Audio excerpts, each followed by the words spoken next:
आपल्यासोबत मंत्री चंद्रकांत पाटील आहेत. दादा, सकाळी मतदान केलेलं आहे, काय नेमक्या भावना आहेत? लवकर रांगेत उभं राहून मतदान करण्याचा एक खूप मोठा आनंद आहे.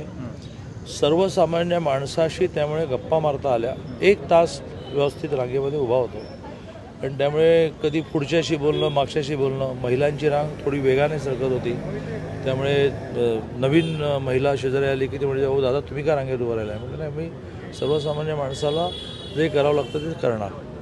असं सर्वसामान्य माणसासारखं मतदान करून बाहेर आल्यामुळे मला खूप बरं वाटतंय, आनंद होतो. एकंदरीत पुण्यात कोथरूडच्या भागात मोठ्या प्रमाणात जे मतदार आहेत ते सकाळच्या सत्रामध्ये बाहेर पडले. पूर्ण शहरामध्ये ही स्थिती आहे. रांगाच्या रांगा लागलेल्या आहेत. 2 कारणं असतील. एक तर आमचं प्रबोधन खूप झालं. सेकंड थिंग, थोडं आज ॲटमॉस्फिअर प्लेझंट आहे. ह्या उन्हाने लोक खूप हैराण होते. आता त्याच्यातही पुन्हा आतमध्ये थोडं रांगेत उभं राहिल्यामुळे लोकांची डिमांड आहे की फॅन लावा. पण ह्यावेळेला कलेक्टरांशी खूप आधी भेटून मी हा आग्रह धरला की तुम्हाला पेंडॉल टाकावे लागते, आणि त्यांनी टाकले आहेत. मी निवडणूक अधिकाऱ्यांचं खूप अभिनंदन करतो. दादा, पुण्याचं जर चित्र पाहायचं बघितलं तर आरोप प्रत्यारोप झाले. काल दंगेकरांनी असं सांगितलं की पैसे वाटप होतं. देशाच्या लोकशाहीची सुंदरता म्हणजे ब्युटी अशी आहे की कोणी कोणावर आरोप करू शकतो. आरोप करण्याने काय होणार?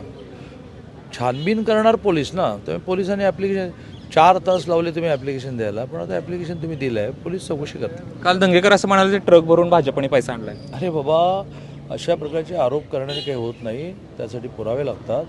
तुम्ही तक्रार नोंदवली आहे, पोलीस त्याची कारवाई करतात. राज्यात अनेक ठिकाणी आज मतदान पडते. कसं एकंदरीत तुम्ही त्या सगळ्या मतदानाकडे? ह्या फेजमध्ये विक्रमी मतदान होणार आहे, आणि जेव्हा जेव्हा मतदानाचा टक्का वाढतो त्यावेळेला तो भारतीय जनता पार्टीच्या फेवरमध्ये असतो. याचं कारण नवमतदार, ज्येष्ठ नागरिक, महिला ह्या बऱ्याच वेळेला रांग जास्त आहे म्हणून, ऊन आहे म्हणून, घरात पाहुणे आले म्हणून कंटाळा करतात, आणि मग पर्सेंटेज वाढला याचा अर्थ ते सगळे बाहेर पडले. तो बाहेर पडला की तो मोदीजींशिवाय कोणाला मतदानच करू शकत नाही. मराठा आरक्षणाचा या निवडणुकीवर काय परिणाम होईल का? कारण बीडमध्ये जे बघतोय आपण त्यावरून काय? नाही, असं निकाल लागल्याशिवाय काहीच कळणार नाही.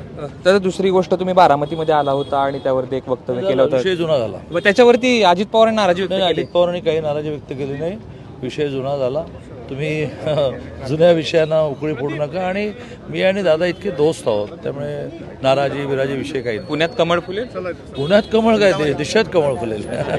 धन्यवाद. तर ते चंद्रकांत पाटील यांनी सांगितलं देशामध्ये कमळ फुलणार आहे, आणि मतदानाचा टक्का ज्यावेळेस मतदान वाढतं त्यावेळेस ते भाजपला मतदान वाढतं, असं चंद्रकांत पाटील म्हणतात. कॅमेरा पर्सन श्रेयस सह, जयदीप भगत, एबीपी माझा, पुणे. एबीपी माझा, उघडा डोळे बघा नीट.